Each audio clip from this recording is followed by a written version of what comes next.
함께 말씀을 읽어보겠습니다. 13절부터 시작. 화 있을진저 외식하는 서기관들과 바리새인들이여, 너희는 천국문을 사람들 앞에서 닫고 너희도 들어가지 않고 들어가려 하는 자도 들어가지 못하게 하는도다. 화 있을진저 외식하는 서기관들과 바리새인들이여, 너희는 교인 한 사람을 얻기 위하여 바다와 육지를 두루 다니다가 생기면 너희보다 배나 더 지옥 자식이 되게 하는도다. 아멘. 말씀 제목이 잘못된 길을 알려주지 말라라는 제목이에요. 오늘 우리가 13절부터 15절까지 말씀을 읽었지만 그 말씀을 보다 보면 중간에 없음이라는 게 나오거든요. 그래서 그런 질문이 드실 수 있어요. 이상하다. 성경이 뭐 완벽한 책이고 이렇게 뭐 1.1핵도 뭐 그게 없다고 하는데 어떻게 없음이라는 게 있지? 이렇게 성경 보실 때 이게 왜 없음이 왜 있어? 성경이 뭐가 부족한 거 아니야? 네, 전혀 부족한 게 아니라 더 원본에 가까운 말씀을 번역하려고 찾다 보니 없는 더 가까운 버전은 아예 안 적었다. 그렇게 좀 이해하시면 좋을 것 같아요. 네. 오늘 우리가 읽은 말씀은 예수님이 지난주에 종교 지도자들의 위선에 대해서 드러내신 내용을 우리가 살펴봤잖아요. 네. 이 사람들의 특징이 뭐였냐면은 인정받기 좋아하고 자기가 하는 말과 삶이 달랐다. 우리가 그것들을 기억하고 있습니다. 그래서 종교 지도자들은 자랑하는 거 좋아했고요. 자기가 기도 많이 한다, 나 하나님이랑 가깝다, 티내는 거 좋아했고요. 그리고 사람들 앞에 서서 높은 자리에 올라가는 거, 시장 돌아다니면서 이거 선생님 문안 받는 거 좋아했고, 옷수를 길게 늘어뜨리고 있었고, 그리고 그 이마나 팔에 다는 말씀함을 크게 만들어서 사람들 앞에 어쨌든 티내는 것을 무지하게 좋아했어요. 대접받는 거 좋아하는 사람들이었어요. 그래서 예수님이 이 사람들의 이 위선적인 모습을 보시면서 뭐라고 했냐면, 너희는 저들이 하는 말, 그러니까 저들이 가르치는 율법의 내용은 지켜야 된다. 율법의 정신, 율법의 내용은 지켜야 하지만 저들의 행동은 절대 본받지 마라. 예수님이 그렇게 말씀하셨죠. 왜냐하면 이 사람들의 이 위선적인 행동을 보고 따라가다가는 큰 문제가 생길 것이기 때문에 예수님이 그렇게 말씀하시는 거예요. 이 사람들은 어떤 행동을 했어요? 사람들이 하나님 나라로 들어가고 싶어서 문을 찾는데 이 종교 지도자들, 이 위선자들은 사람들이 천국 문으로 가까이 오면은 그 문을 딱 막아버린다는 거예요. 그리고 이 사람이 못 들어오게 하고, 그것도 잘못인데 자기도 그 문으로 안 들어간대요. 자기가 어떻게 하면 천국 문으로 들어가는 줄 알면서도 사람들이 못 오도록 막고 자기도 안 들어간다. 얼마나 나쁜 놈들이냐? 예수님이 말씀하시는 거죠. 또 어떤 나쁜 사람들이에요? 그릇된 종교심. 그러니까 이들은 유대교인인 거죠. 유대교인인데 유대교인으로 개종할 사람들을 열심히 찾아요. 그래서 산과 바다를 두루 다니면서 찾다가 이 개종할 사람을 찾으면 어떻게 만드냐? 너희보다 배나 더 지옥 자식으로 만든다. 이게 얼마나 무서운 말인지 모르겠어요. 이 사람이 그냥 이방 신을 믿고 있는 사람을 찾아서 너 유대교로 개종해라. 그래서 개종하게 만들었는데 그 행동이 오히려 더 이 사람을 배나 더 지옥으로 가게 만든다. 예수님이 그렇게 말씀하시는 거예요. 너무 무서운 표현이죠. 이 종교 지도자들의 위선적인 행동은 반드시 악한 영향력을 끼치게 되어 있다라고 성경은 말씀을 하고 있습니다. 이들에게 위선적인 종교 행위를 배운 사람들은 결국 어떻게 된다는 거예요? 더 지옥으로 가게 된다. 그렇게 말씀하고 있는 거예요. 종교 지도자들의 모습뿐만 아니라 오늘날 우리가 예수님을 따르는 성도들도 다 영적인 리더들이에요. 우리의 삶을 보고 사람들이 예수님을 보거든요. 우리 삶을 보고 예수님을 생각하거든요. 자, 그런데 우리가 성경의 가르침을 무시하고 계속 위선적인 삶을 살아간다면 우리도 영적 가해자가 될 수 있다. 영적 가해자가 될 수 있다는 것을 오늘 말씀을 통해 기억해야 될 것이에요. 그래서 저는 오늘 말씀을 통해서 위선적인 삶, 사람들의 위선적인 삶이, 특별히 종교 지도자들, 우리 신앙인들이 위선적인 삶을 살 때 어떠한 영적인 피해를 줄 수 있는가를 함께 나누고자 합니다. 먼저 이 종교 지도자들의 위선이 성도의 삶에 끼치는 영향 뭐냐면 영적인 비하를 만든다는 거예요. 영적인 비하. 우리 13절 말씀 같이 한번 읽어보겠습니다. 13절 시작. 미국이나 뭐 유럽, 우리가 흔히 말하는 선진국이라고 하는데 그런 데서 오신 분들이 한국에 와서 충격을 받는 문화가 있대요. 그래서 어떤 문화가 충격을 받을까 들어봤는데, 자기네 나라에서는 이제 어떤 건물에 들어갈 때 들어가요. 문을 열고 들어가는데 뒤에 누가 있는 것 같으면 문을 잡아준다는 거예요. 그 사람이 들어올 때까지. 근데 한국에서는 앞사람이 문을 잡아주겠지 하고 들어가다가 꽝 부딪힌 적이 많다는 거예요. 우리는 문을 잡아줄 여유가 어디 있습니까? 오늘 척 빨리 들어가야지, 그렇죠? 뒷사람을 돌아볼 여유가 없어요. 뒷사람을 돌아볼 여유가 없죠. 자, 그런데 이 오늘 말씀에서 보면은 문을 잡아주는 수준을 넘어서 아예 들어오지 못하도록 문을 가로막고 있는 사람들이 있다는 거예요. 그게 누구예요? 바로 종교 지도자들이죠. 이들이 아예 문을 가로막고 있대요. 그래서 예수님은 이 문을 가로막아 버리고 있는 사람들을 뭐라고 얘기했냐면 얘들은 위선자다, 외식하는 자들이다 라고 말씀하셨어요. 위선자라는 의미가 우리가 앞에서도 살펴봤는데 기억하시는지 모르겠어요. 위선자, 배우, 연기자, 그런 의미로 쓰인 거예요. 로마 극장에서 연극을 하던 사람들, 이 사람들을 이 위선자라고 불렀어요. 예수님이 그렇게 부르셨는데, 그래서 이들이 자기들이 아주 탁월한 종교의 어떤 선생인 것처럼 위선을 떨었다는 거예요. 외형적인 거. 우리가 배우들 보면 알잖아요. 그 배우가 그 사람은 아니거든요. 근데 우리가 어떤 배우의 그 역할을 보고 그 사람의 매력에 빠지기도 하고, 그래서 뭐 남배우든 여배우든 좋은 배역 하나 잘 맡으면 아주 큰 인기를 얻잖아요. 근데 그 사람의 삶은 굉장히 안 좋았는데 그 배역 하나 때문에 뭐 모든 구설수가 다 뒤덮일 정도로, 그렇죠? 우리가 그런 것들을 보게 되잖아요. 이 율법을 가지고 이스라엘의 백성들을 판단했던 이 종교 지도자들을 보면서 사람들은 어떻게 생각했냐면, 와, 정말 저렇게 사는 게 거룩한 삶이구나. 우리 선생님들은 얼마나 거룩한 삶을 사시는지 몰라. 정말 대단해. 저분들의 저 말씀 구절 큰 것 좀 봐. 와, 저 옷을 길게 늘어뜨리고 다니는 것 좀 봐. 너무 멋있어. 저게 거룩한 삶이구나. 외형적으로 그런 위선을 떨었다라는 거예요. 만약에 여러분 길을 간다고 한번 생각해 보세요. 우리가 서울에 갔어요. 처음에 얼렁뚱땅 지하철역에서 탁 나왔는데 어디로 가야 될지 모르겠어요. 그럼 이제 우리는 주변에 물어보죠. 저기 죄송한데 예를 들어 저 종각으로 가려면 어떻게 합니까? 물어봤는데 여기서 두 가지 반응이 있어요. 저도 잘 몰라요. 이거랑 예, 종각으로 가려면 저쪽 10번 출구로 나가셔야 돼요. 다시 지하철로 들어가서 10번 출구로 나가세요. 이렇게 얘기를 했어요. 그런데 그 10번 출구로 나가라고 한 사람이 거짓말이었어요. 사실 2번 출구로 나가야 됐어요. 그러면은 모른다고 한 사람이랑 10번 출구로 가라고 말한 사람이랑 둘 중에 누가 더 나쁜 사람이에요? 10번 출구로 가라는 사람이 더 나쁜 거죠. 지도 모르면서 저 멀리 돌아가라고 한 거잖아요. 자기도 모르면서. 그렇죠? 이 종교 지도자들이 하는 짓도 그런 거였던 거예요. 우리가 하나님께 나아가야 되는 방법이 분명하게 뭔지 몰라. 하나님께서 이것을 인정해 주신지 아닌지 내가 몰라. 그러면 모른다고 말해야 되는데 자기들이 다 아는 것처럼 행동한 거예요. 우린 다 알아. 이렇게 하면 되는 거야. 그런데 예수님이 볼 때는 뭐예요? 저거 아닌데? 하나님이 저렇게 하신 게 아닌데? 근데 지들은 이렇게 하면 돼 라고 거짓말을 하고 있다는 거죠. 그러니까 이스라엘 사람들을 정말 곤란하게 만들었던 거예요. 이 13절 말씀에 보니까 사람들 앞에서 문을 닫았다 이렇게 말씀하고 있잖아요. 이 말씀이 현재적인 용법으로 사용됐거든요. 그래서 마태복음을 읽는 성도들은 이 내용을 보면 뭐냐면 종교 지도자들은 지금도 그 문을 막고 있고 하나님께 가는 문을 지금도 막고 있고 그리고 그 문을 막고 있는데 최선을 다하는 사람들이구나. 온통 그냥 문을 막고 있는 데만 혈안이 되어 있는 사람들이구나. 그렇게 이해를 했다라는 거예요. 사람들은 이 종교 지도자들의 삶이 위선적이라는 것도 모르고 저들처럼만 하면 하나님께 인정받겠구나. 그렇게 생각을 했던 거예요. 그런데 예수님은 그것을 보시면 뭐라고 했냐면 천국 문을 막아버리고 있다라고 말씀을 하신 거죠. 위선자들은요. 사람들도 못 들어오게 막았지만 또 어떤 나쁜 짓을 했어요? 자기들도 안 들어갔어요. 우리가 오늘 이 말씀을 돌아보면서 내 모습이 정말 천국을 소망하는 사람들에게 올바른 안내자가 되어 있나? 우리가 혹시 우리도 길을 모르면서 괜히 저 10번 출구로 가라고 말하는 사람처럼 하고 있지 않나?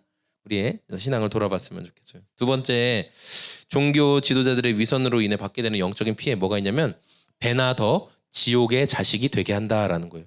15절 말씀 읽어보겠습니다. 15절 시작. 예수님께서 이 위선적인 종교자들의 악함을 두 번째, 이제 너희에게 두 번째 화가 있다라고 지적하시면서 말씀하시는 게 이 사람들이 한 사람이라도 더 유대교로 개종시키려고 엄청 열심을 냈다는 거예요. 아주 혈안이 되어 있어요. 유대교로 개종시키려고. 그래서 내가 더 탁월한 스승이야. 내가 이 논쟁도 잘하고 내가 어떤 논리도 있고 그래서 이방인들을 내가 많이 유대교로 개종시켰어라고 자기를 더 높이기 위해서 아주 유대교로 개종시키는 혈안이 되어 있었어요.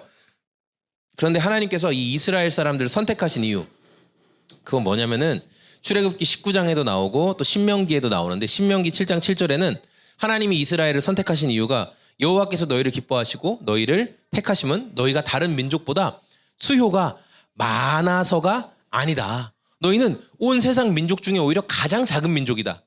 그러니까 하나님이 이스라엘을 선택하신 건 이들이 잘나서가 아니라 일단 너무 보잘것없는 그런 백성들이었다는 거예요. 그런 민족이었다는 거예요. 그리고 이런 보잘것없는 민족을 선택하셔서 출애굽기 19장 5절 6절에는 세계가 다 내게 속하였나니 너희가 내 말을 잘 듣고 내 언약을 지키면 너희는 모든 민족 중에서 내 소유가 될 것이다. 너희가 내게 대하여 제사장 나라가 되며 거룩한 백성이 되리라. 너는 이 말을 이스라엘 자손들에게 전하라. 이렇게 말씀하셨어요. 그러니까 정말 보잘것없고 아무것도 아닌 민족을 선택하셔서 하나님이 내가 이들과 함께하고 이들이 온 세계에 제사장과 같은 나라가 되게 할 것이다. 하나님이 그렇게 결정하신 거예요. 그런데 이스라엘은 그러니까 하나님이 어떤 분이신지를 보여주는 외교관과 같은 나라, 외교관과 같은 민족이 되어야 될 사람들이었죠.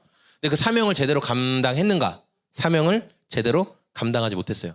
특별히 이 종교 지도자들이 그릇된 가르침을 백성들에게 전파했던 거예요. 예수님을 통해서 율법의 참된 의미를 알려주셨지만 안 받아들였어요. 안 받아들였고, 그리고 자신들의 그릇된 가르침을 계속 백성들에게 주입했죠. 오늘날 우리도 예수님의 가르침을 제대로 받아들이지 않으면 여전히 잘못된 종교 행위를 하고 있으면서 우리는 율법을 잘 지키고 하나님 잘 섬기고 있어, 이런 착각을 하게 된다는 거예요. 배나 더 지옥으로 가게 되는 거죠.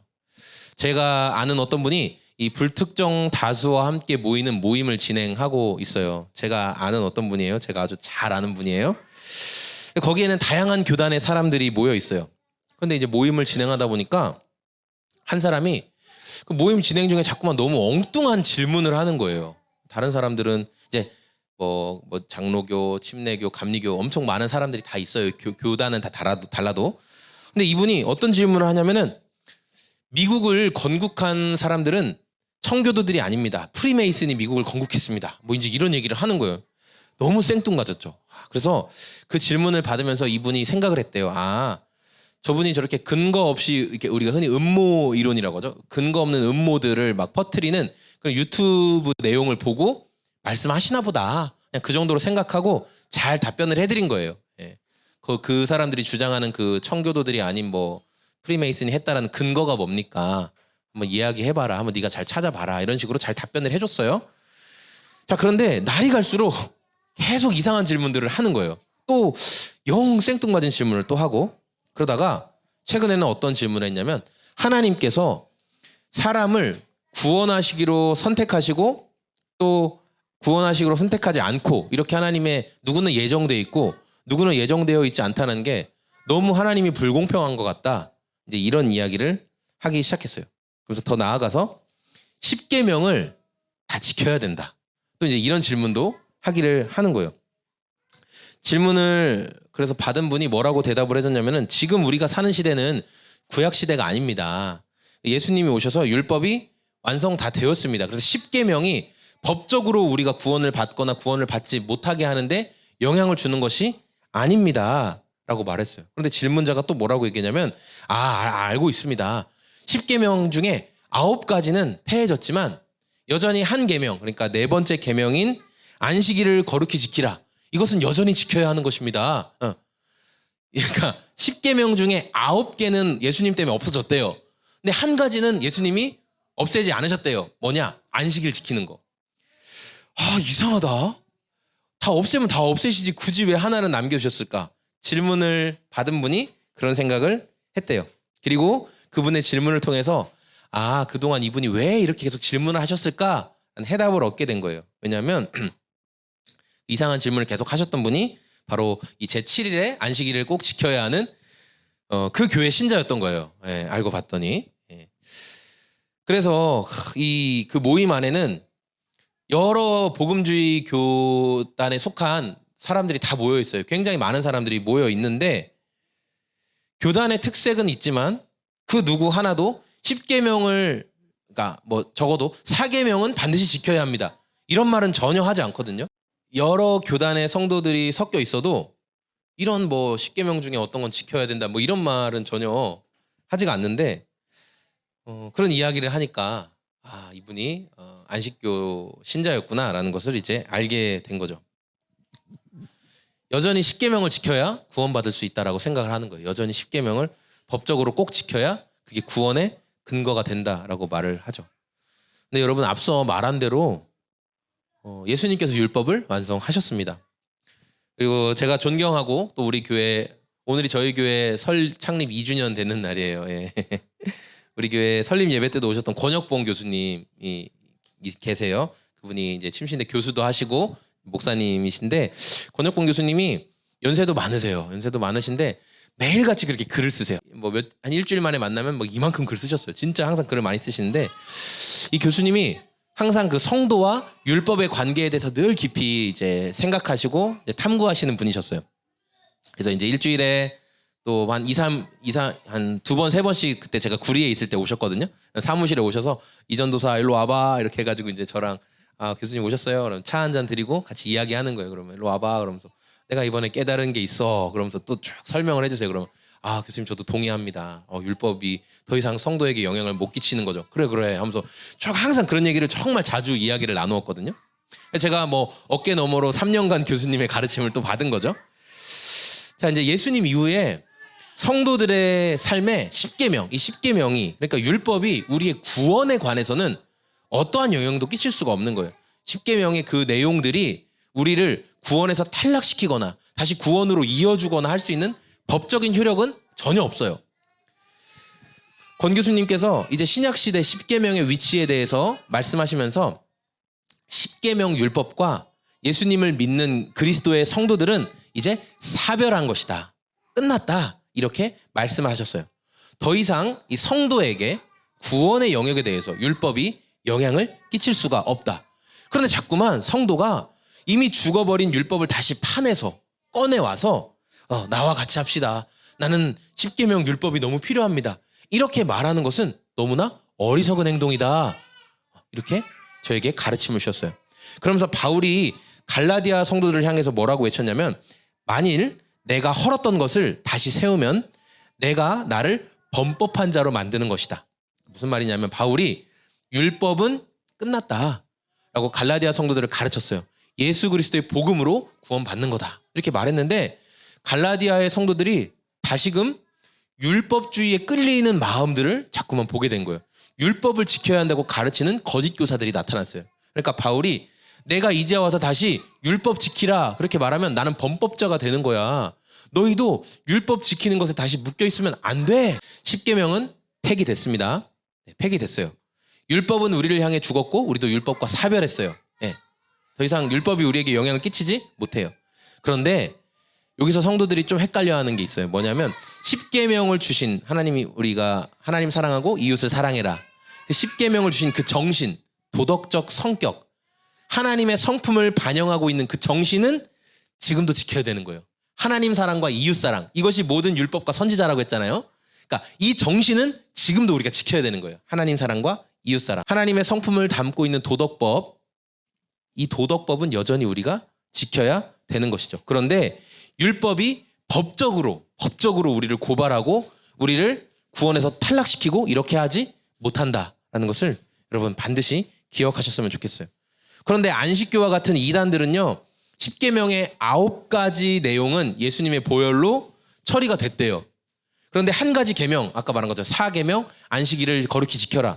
이것은 여전히 지켜야 된다. 이것을 어기면 구원에서 탈락될 수 있다. 이렇게까지 나아가는 거예요. 그래서 이 안식교 신자들은 우리 주일을 지키는 사람들을 뭐라고 얘기하냐면은 일요일 예배자들이라고 그래요. 네. 일요일이 뭐냐면 일요일을 주일이라고 하지도 않고 일요일은 예전에 로마의 우상들을 섬길 때 썬데이, 태양신을 숭배하던 날이었어요. 이런 말 들어보셨죠? 예.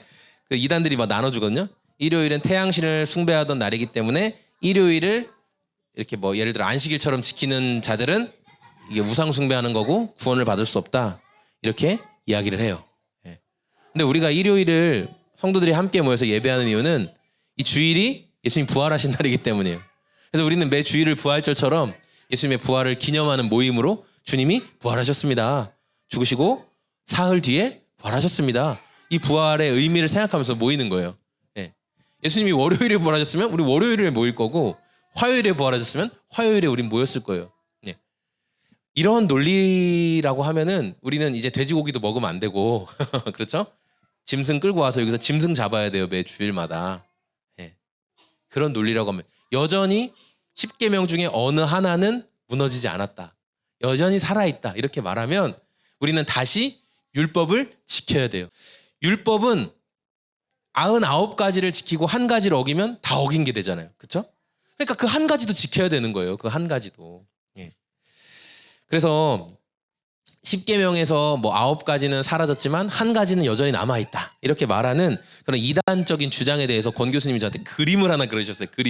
그림을 그리셨는데 어떤 그림이었냐면 율법이 죽어가지고 관 속에 탁 들어가 누워있는 거예요. 그런데 관뚜껑이 조금 열려있고 거기에 팔이 한쪽이 떨렁 나와가지고 나 아직 살아있어, 이렇게 말하는 그림이었거든요. 제가 그거 엄청 웃었어요. 교수님 이 그림이 너무 웃기다고. 그러니까 그런 거예요. 율법이 그러니까 다 죽었대요. 다 죽어서 관 안에 들어가 있는데 이상하게 어느 한 부분만 여전히 살아서 나 아직 살아있다, 이렇게 말한다는 거예요. 그게 말이 됩니까? 그래서 성경은 야고보서 2장 10절에서 이렇게 말하고 있죠. 누구든지 온 율법을 지키다가 그 하나를 범하면 모두 범한 자가 되느니라. 네.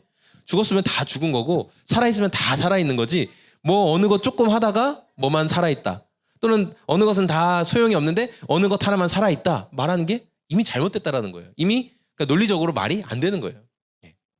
온 율법을 지키다가 하나를 범하면 모든 것은 범하게 된다라고 성경은 말씀하셨어요. 율법을 지킴으로 하나님께 의롭다고 인정받는 것이 끝났는데 여전히 율법이 법적인 효력을 가지고 있다, 그렇게 성도들을 가르치고 있는 거예요. 그래서 그 질문을 하셨던 분이 그것을 너무 철석같이 믿고 있는 거예요, 그 사실을. 그러니까 이 종교 지도자들이, 그러니까 안식교회 종교 지도자들이나 이 이단의 종교 지도자들이 열심을 내면 낼수록 그 성도들을 배나 더 하나님의 뜻과는 전혀 상관없는 곳으로 몰아가는 거예요. 예. 배나 더 하나님의 뜻과는 상관없는 곳으로 몰아가요. 제가 비단 뭐 지금 안식교에 대해서 이야기를 했지만 우리가 좀 착각하고 오해하는 게, 안식교가 원래 이단들이 꼭 사고를 치거든요. 이단들이 그 시민 사회를 혼란스럽게 만드는 아주 못된 사고를 꼭 쳐요. 근데 안식교가 그런 못된 사고를 친 적이 없어요. 그러니까 사람들이 안식교는 깨끗하고 안식교 사람들은 다 착하고 뭔가 이런 이미지가 담겨 있어요. 네. 당연하죠. 왜냐하면은 율법을 똑바로 안 지키면 구원을 못 받는데 그럼 얼마나 조심하겠어요. 율법 잘 지켜야 돼. 네. 그 한 가지 율법이 살아 있어서 거기에서 파생되는 게 얼마나 많아요. 그거 잘 지키려고 얼마나 조심하겠어요. 사회에서 법적인 잘못을 하지 않았다고 해서 그들이 다 하나님의 백성들이라고 할 수 있냐는 거예요. 그들이 이단이 아니다라고 말하는 건 잘못된 거예요. 구원을 받는 영역에 있어서도 예수님이 9가지는 해결하셨는데 한 가지는 아직 해결을 안 하셨다. 그래서 율법적으로 안식일을 지켜야 되고 그게 지켜질 때 구원이 된다. 더 구원받을 사람들을 늘리는 것이 아니라 지옥으로 끌고 가는 거죠. 그런 가르침. 그러니까 별것 아닌 것 같아도 이런 영적인 가르침 하나하나가 정말 중요합니다. 너무너무 중요한 거예요. 오늘 말씀을 정리하겠습니다. 예수님께서 이스라엘의 종교 지도자들을 보시면서 그들이 7가지 받게 될 화에 대해서 말씀하셨어요. 우리 성경에서 7이라는 숫자는 완전한 숫자에 충만한 숫자를 의미해요. 그러니까 이들이 예수님이 7번이나 화가 있다, 화가 있다, 화가 있다고 말씀하신 이유는 이 거짓된 종교 지도자들이 얼마나 큰 책망과 심판을 받게 될 것인가를 아주 상징적으로 말씀하신 거죠. 오늘은 첫 번째와 두 번째 화에 대해서 우리가 살펴본 거예요. 이들이 화를 입게 되는 첫 번째 이유는 뭐예요? 구원의 길을 찾는 사람들이 문으로 들어가지도 못하게 하고 자기들도 안 들어가는 사람들을 영적인 미아로 만들어버리는 악한 일을 했기 때문이에요. 네. 그리고 두 번째는 뭐예요? 이방 종교인들을 자신들이 개종을 시켰는데 오히려 자기들이 알려주는 게 하나님의 뜻과는 상관없는 것들을 알려주는 거예요. 그러니까 이 이방인들이 배나 더 지옥을 향해 가게 만드는 더 큰 심판을 받게 되는 악한 일을 이들이 하고 있었다라는 것이죠. 예수님은 하나님이 주신 율법의 그 참된 의미 그리고 하나님의 사랑, 그 성품을 담고 있는 율법의 정신을 말씀해 주셨어요. 그런데 종교 지도자들은 이 율법의 법적 구속력만을 계속 주장하면서 너가 그것을 했냐 안 했냐. 율법은 항상 이거예요. 그걸 지켰냐 안 지켰냐. 맞죠? 항상 이걸로만 판단하는 거예요. 이것을 가지고 사람을 정죄했어요. 그릇된 이 영적인 가르침, 이것은 사람들에게 영적인 가해자가 되는 거예요. 사람의 영혼에 심각한 피해를 줄 수 있다는 것을 우리가 기억해야 돼요. 앞서 안식일의 구원의 필수 조건에 대해서 주장하고 믿었던 분에 대한 이야기를 나눴는데, 그분이 안식교에서 배웠던 가르침은 율법은 여전히 법적으로 유효하다. 성도가 구원을 받고 못 받고 하는데 이 율법이 여전히 큰 영향을 끼친다라는 거예요. 바울이 다시 율법주의로 돌아가려고 하는 갈라디아 성도들을 향해 아까 외쳤던 내용을 제가 다시 한번 읽어드릴게요. 갈라디아서 이제는 너희가 하나님을 알 뿐 아니라 더욱이 하나님이 아신 바 되었거늘 어찌하여 다시 약하고 천박한 초등학문으로 돌아가서 다시 그들에게 종노릇 하려느냐. 너희가 날과 달과 절기와 해를 삼가 지키니 내가 너희를 위하여 수고한 것이 헛될까 두려워하노라. 바울이 율법으로 돌아가는 것은 천박한 초등학문으로 돌아가는 거예요. 너희가 하나님이 주신 사랑의 법, 사랑의 계명, 그 높은 계명을 알았는데 다시 이전의 천박한 초등학문, 이건 하면 돼, 이건 하면 안 돼, 이거 하면은 구원받아, 이거 하면 구원 못 받아, 이 천박한 학문으로 돌아가는 것을 나는 도저히 이해가 안 된다. 그 얘기를 하는 거예요. 날과 달과 절기, 해를 지키는 것, 이것도 구원에 전혀 영향을 못 끼친다는 거. 근데 그걸 지킴으로 내가 구원받을 거야. 이렇게 생각하는 것 자체가 아니다. 바울이 말하는 거예요. 외식하는 자들의 그릇된 영향을 받게 되면 이 율법에서부터 자유를 주시고 또 사랑의 법으로 우리를 묶으신 예수님의 은혜를 누리지 못해요. 자꾸만 다시 율법으로 돌아가면 지키면 지킬수록 더 자유롭지 못하고요. 지키면 지킬수록 더 노예가 돼요. 율법은. 다시 율법에 묶여서 지배당하게 되는 거예요. 그래서 우리는 진정한 모범 되시는 예수님을 더 의지하고 더 바라보고 더 따라가야 되는 거예요. 위선자들 유사품에 여러분 속지 마시고 믿음의 본이 되시는 예수님을 더 닮아감으로 예수님이 주신 자유 안에서 살아가는 저와 우리 소금제작소의 모든 성도님들이 되시길 소망합니다. 아멘. 이제는 우리를 사랑하시는 하나님 아버지의 그 사랑하심과 이 땅에 오셔서 십자가를 지시고 죽으시고 부활하심으로 모든 죄 문제를 해결하신 예수님의 순종하심과 그 예수님의 순종하심을 오늘 우리의 삶에 알고 또 깨닫게 하시고 증인으로 자랑하게 하시는 성령 하나님의 우리 안에서 함께 하심이 오늘 이 말씀을 통하여 율법의 법적인 속성에서 벗어나서 하나님의 사랑의 법에 온전히 매여 자유함 가운데 주님을 예배하고 자유함 가운데 주님을 드러내기를 원하는 사랑하는 소금제작소 교회 모든 성도들 위해 지금부터 영원히 그 은혜가 함께 계실지어다.